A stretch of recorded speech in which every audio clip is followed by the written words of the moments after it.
Hello. We're recording now a video on ego and on belief and projection as part of our course Loving Life and Healing Ego, which is on our website dexterandalessandrina.com.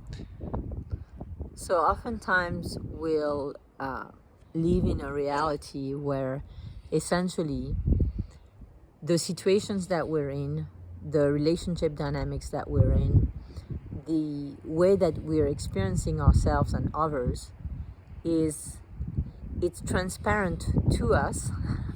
We're not aware that the way that we're experiencing it is a result of our belief. So it's not that it's actually happening like that. It's that because we believe in something, because we have a belief, then it manifests in front of our own eyes, in our own external world, as that belief.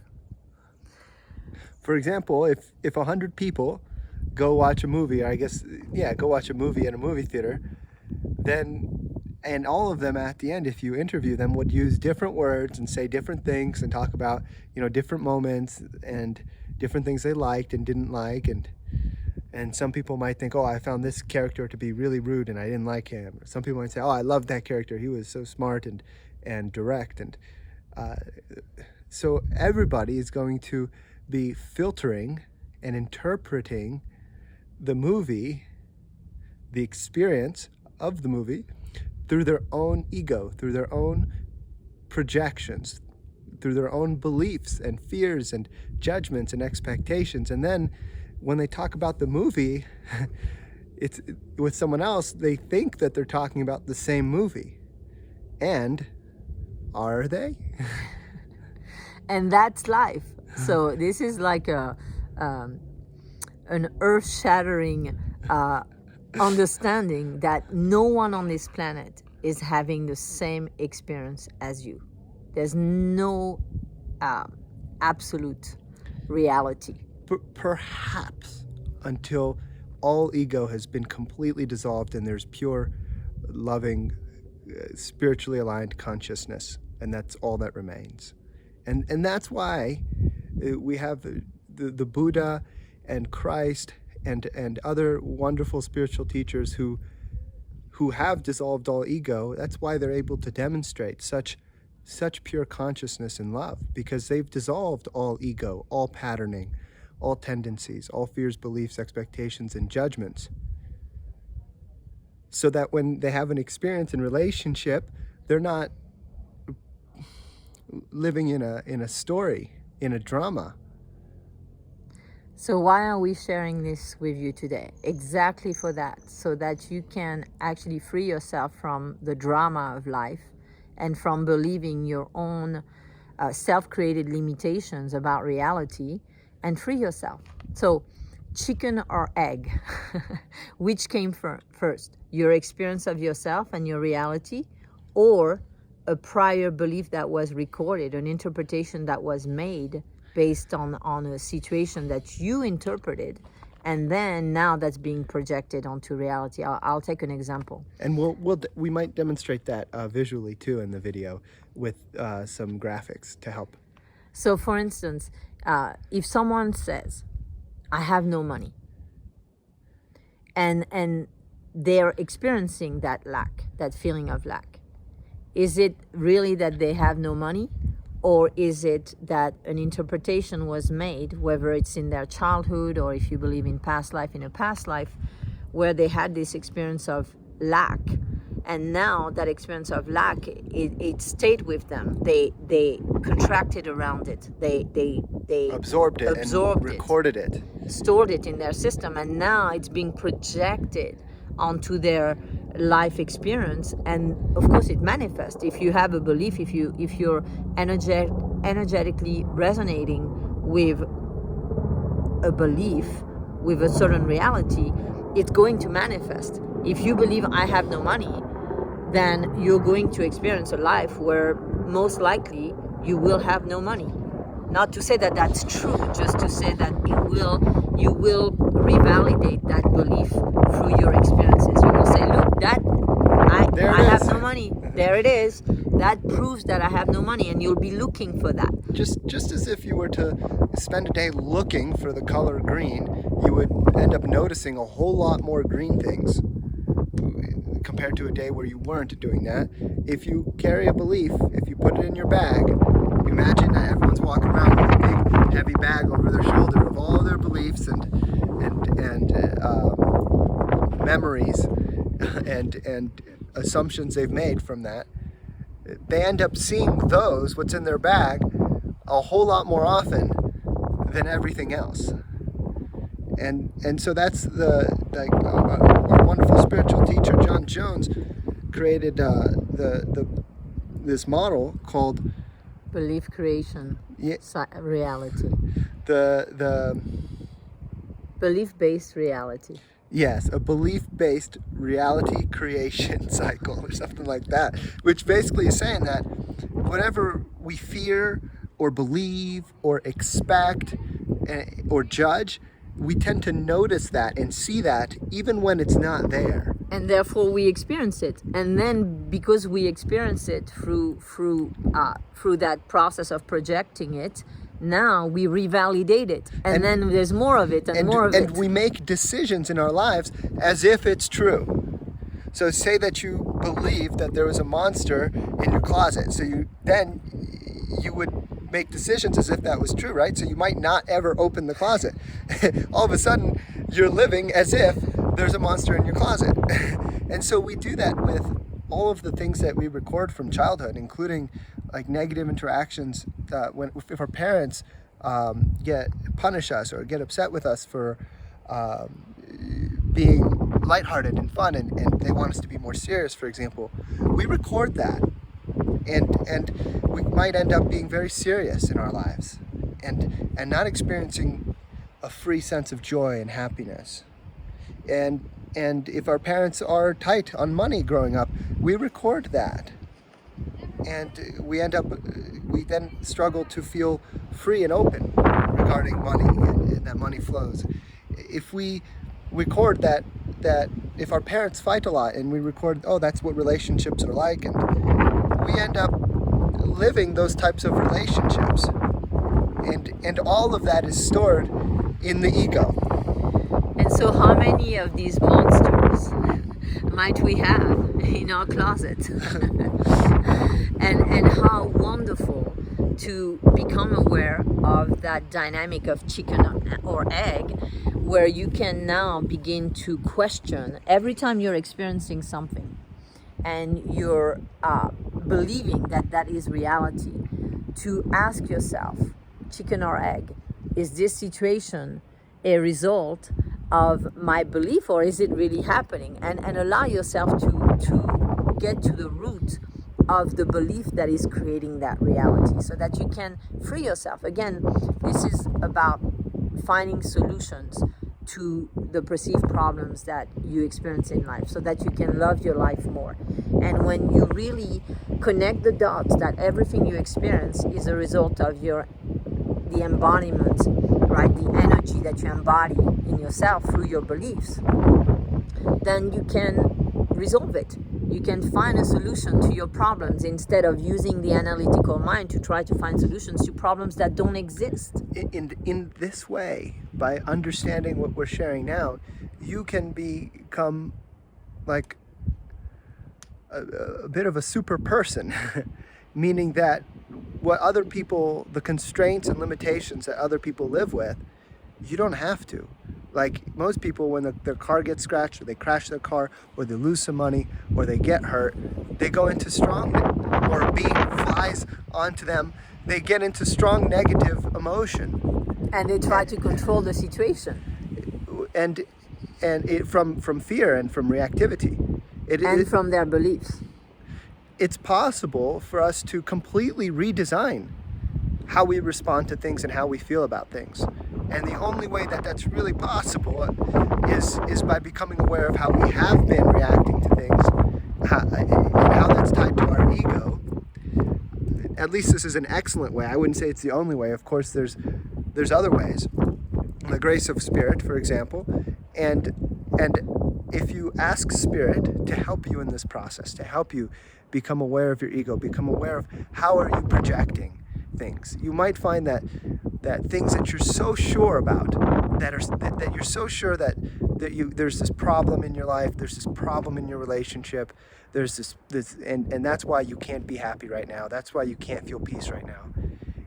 You might find that a lot of that is actually projection and belief and expectation and judgment and fear and conditioning from the past. It's just like a lens through which you're looking at the world. And the superpower is being able to take those glasses off and be like, oh, wait a minute, these are glasses I've been wearing. What did I do with my glasses? And to realize that your beliefs are not reality. They are not questioning every single belief that you have about yourself and your life. Which is, so here are my glasses, right? We can be like, oh my God, like I feel so depressed today. Like I feel like, nobody cares about me, or this person was really mean to me, or I'll never get to where I want to go, or life is terrible and I'm so unhealthy, or I make such bad decisions. Whatever it is that's keeping you from inner peace and unconditional love in this moment, you can say, wait a minute, how am I looking at this? How am I looking at it? And then you can take these off, and you can then experience inner peace and unconditional love. So truly, we can learn, and that is necessary. Do you see why that is so necessary? In order to experience consistent, unconditional inner peace and love. And in a future video, wait. It's a big wind. We're in a sandstorm. Run! Become afraid! Oh wait, I just learned that we can remain at peace based on how we interpret things. If we stop to interpret things and project meaning, we can remain at peace. And in a future video, we'll help you understand why it's so difficult sometimes to recognize that our beliefs are just beliefs, they're not reality. And essentially, we'll do that by helping you see that the emotional charge that comes with the beliefs ungrounds us and prevents us from really questioning, saying, wait, is this really reality or is this just my belief? And so the emotions that we feel in those moments make it that we can't tell that it's not real, because it feels real to us in our emotions, in our so body. real. Our subconscious doesn't know the difference between what we imagine, our beliefs, and what is really happening. And that is what often keeps us essentially prisoners to our own beliefs and unable to change reality. So we'll help you understand that and how to move through those emotions so that you can then recognize, oh, that's just a belief and it's safe to let it go. And then my reality can change. Mm-hmm. Instead of, I can't let it go because it feels so real and I know it's real, and therefore I'm gonna hold on, to that belief and just stay in that reality because it feels too unsafe not to believe it anymore. And that touches very poignantly on how the ego and the beliefs that make up the ego, it's all just one big attempted self-defense strategy. So that's why we become so attached to our beliefs, to our perceived reality, and to what we think is wrong and needs to change. And that's why we become so attached to our negative emotions. They're literally self-defense mechanisms. Yeah, we imagine they'll keep us safe. Some part of us, some subconscious part of us literally believes that it is necessary. And so then we suffer, even though some other part of us is like, oh, I don't want to feel negative emotion. Well, believe it or not, so some subconscious part of us, whenever we're feeling a negative emotion, actually is choosing that, is deciding that at a subconscious level. If we can get in touch with that part, feel that part, nurture that part, heal that part, then all of a sudden there's that negative emotion is healed and cleared. Yeah, and so we'll teach you that. We'll teach you how to do that, how to really not get ungrounded by your emotions, not get blinded by your beliefs, and to be able to recognize, oh, this is just a belief. And then to have a process, a very practical process that you can apply comprehensively to all life situations and all beliefs that are being projected onto life situations, so that you can free yourself. And while the emotions flow through, they don't lead you to become so ungrounded and blinded by those emotions that you then believe that that is reality. And as an example of that, have you had an experience where one day you feel terrible about work and the future, or a relationship and your future? Never. Oh, you were not talking to me. Can you connect to a time where, regarding your relationship, you felt like all was lost? Or regarding your life, you felt like it sucked and it was boring and painful? Or regarding your finances, you felt like you'd never get out of that hole and that lack? Or regarding your work? Not true.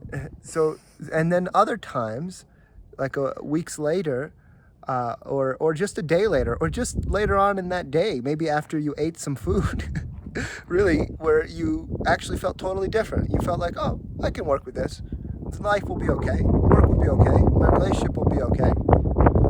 And also, on the other side of the spectrum, on the other extreme, also getting ungrounded into feeling like everything is perfect and wonderful. Right. So, right? So these are two polar states that we swing back and forth from. We go back and forth from highs to lows. And as we do that, what's really happening is we're entering different parts of our system, parts of our ego, that have their own set of beliefs, their own set of projections, their own interpretations of life or of anything. And then we're living in that sort of semi-conscious state rather than seeing the whole picture. Yeah, and polarized between extremes, one extreme to the other, instead of finding the middle way. The middle, right? Like the pendulum doesn't have to move to those extremes. The pendulum can be very Still. balanced in the center, and you can find that stillness and that silence in yourself, where there's no belief that needs to be created. There's just consciousness, which is very different than thought and emotion in many ways.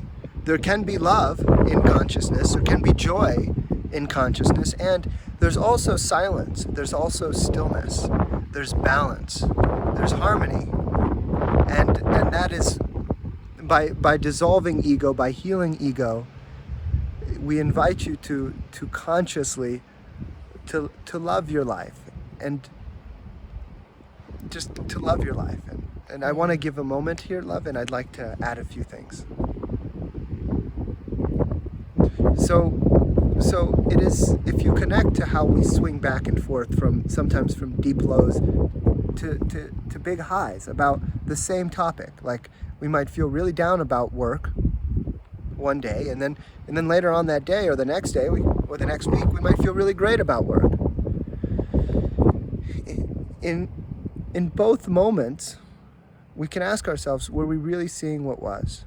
I can tell you through personal experience, having worked on ego, there have been times where I have thought that something was really terrible and unworkable, and that it couldn't be resolved, and there couldn't be a path that was positive. And I was able to realize that I was projecting. I had fear. I was operating from a fear-driven belief. And that was coming from a subconscious part of me, a child part of me that was afraid and was trying to use those sort of emotions and reactions to initiate a sort of fight or flight and destructive reaction to either get away from that seemingly dangerous situation or to end it altogether in some way. So to be able to recognize that the way we, even in the moment where we're thinking and feeling something, that just because we think it and just because we feel it doesn't mean it's true. To be able to recognize that that in the very moment allows us to shift out of living life from unconscious reaction, from reacting based on our programs, on our fears, on our ego, reacting based on our beliefs, and really reacting based on what our parents believed and what their parents believed, and to shift into consciously, wisely responding based on the most conscious, complete understanding and vision and awareness we can possibly have in the present moment. And so that understanding that beliefs are not true gives you that opportunity to respond, to really remain grounded, and to let yourself feel what you feel and respond based on this intelligence, this consciousness that what you're imagining is not reality. And that requires questioning yourself. Well, not really though, because your beliefs are not who you are. Your fears are not who you are. The way your emotions are not who you are, and your thoughts are not who you are. Your soul shines brightly with love and a form of stillness and silence and consciousness. Your soul's not really the source of your soul isn't in drama and story mode and beliefs and projection. It is beautiful and silent and wise, and so when we question our beliefs to the ego, it can feel like, oh my God, I'm questioning myself. I'm questioning everything I believe to be real. I'm questioning everything I believe to be true. I'm questioning the very foundation of my existence. And to that we say good, because by questioning all of that drama, all of that story mode, all those beliefs, by questioning the foundation of ego, you can reach your soul and the inner peace and love and stillness and consciousness that emanates from your soul.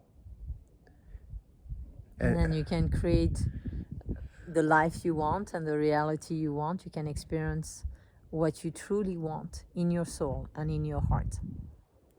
Which is what we're inviting you to do with our course that you can find on dexterandalessandrina.com. And we really invite your comments. We want to hear how you're processing this. Let us know how it's going for you. Let us know how you relate to this. Let us know if you can think of a time or feel a time when you did this in the past in some way, shape, or form. Thank you. Sending you much love.